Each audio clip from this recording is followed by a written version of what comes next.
Good morning, everybody. This is Paula here from Ohana Therapeutic Massage. Just wanted to come on live to share a little bit of differences between the three-dimensional stretching that comes with the myofascial release technique and the two-dimensional stretching that most of us typically do in our day. So before I get into that, what I mean by two-dimensional stretching versus three-dimensional stretching, when we stretch a muscle, we are typically stretching from origin to insertion. So where does the muscle start at? Where does the muscle end at? So for example, like the biceps starts up here, ends down here. So when we stretch the bicep, we're lengthening it out or even putting our arm behind us, and that's two-dimensional stretching. We're stretching it in two dimensions of the planet. But when we do myofascial release stretching, we go back to the principle that our connective tissue covers everything interdimensionally head to toe. And so it's not that the connective tissue or the fascia begins and ends at like an origin insertion point. Like I've said previously, they've actually been able to pull from cadavers a strip of connective tissue from the top of the toe all the way around the bottom of the foot, up the entire posterior side of the body. So up the calf, the hamstrings, the glutes, the back, all the way up the back of the neck, around the head and around the eye. So that one piece of connective tissue, they've never found a spot that it begins or that it ends. It's three-dimensional and it permeates everything.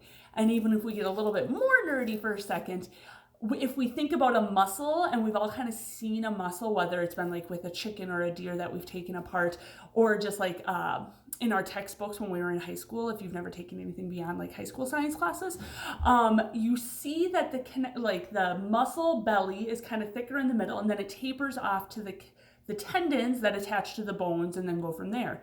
But as we peel back the layers of those muscle tissues, so the big like muscle belly down to the muscle fibril, down to the myofibril, connective tissue wraps each and every single one of those layers.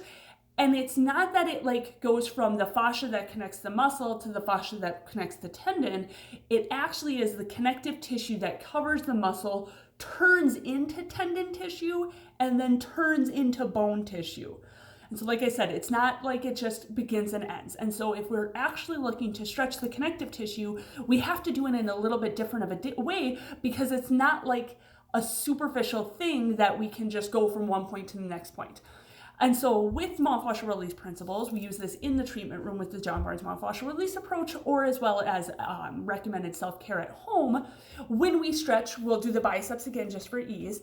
If we were to stretch the bicep and we're trying to stretch this area, keep in mind, we're not going to stretch just that one area because it connects everything. And so when we do that stretch, we would bring our arm out, we bring it behind us, and most of us will start feeling a stretch right through here. Then that three-dimensional stretching is we imagine as if somebody is gently pulling our arm away from us. And then that goes even deeper into the muscles and deeper into the layer of connective tissue, because it's not just trying to stretch that superficial stuff. And then when we take a myofascial release stretch and we take it a step further, after a while, after we've calmed down and our body goes, okay, this stretch is okay, then sometimes our body will intuitively want to self-correct. And that's called myofascial release unwinding. And so that's our body going, oh, this feels good, this will feel better. And so sometimes that natural movement will occur as our body naturally like wants to do little tiny micro adjustments to our stretches. And as long as you're safe, as long as it's not hurting you, go for it. I mean, what do you get? If nothing else, you get range of motion. Range of motion is good. Remember that, people. So that's kind of the Cliff Notes versions of what's different between two-dimensional stretching and three-dimensional stretching. And then if you are stretching like that, I would recommend you slowly come out of it the way that you went into it. And then also keep in mind, originally when we did a two-dimensional stretch, we were stretching our bicep and we were shooting for right here. But especially after we make it a three-dimensional stretch and we added that traction component to it, what happens oftentimes is we start feeling it kind of light up different areas of our body. For example, for me, I felt it coming into like the front anterior deltoid area as well as down into the forearm. And that means that connective tissue layer that connects not only my bicep, but also to my forearm and also up into my shoulder, all of those areas were also tight or had like different kinds of restrictions in the connective tissue. And so that way we're not just treating one area, we're actually doing a lot more effective stretching when we can bring that three-dimensional component into it. So, like always, if you have any questions, comments, or concerns, you can put them in the comments below. Otherwise, I hope you found this beneficial. If you need any help with anything, if you want to ask us questions about if our myofascial release services will work for you, please don't hesitate to reach us on the web or reach out to us at our office. Thank you and have a great day.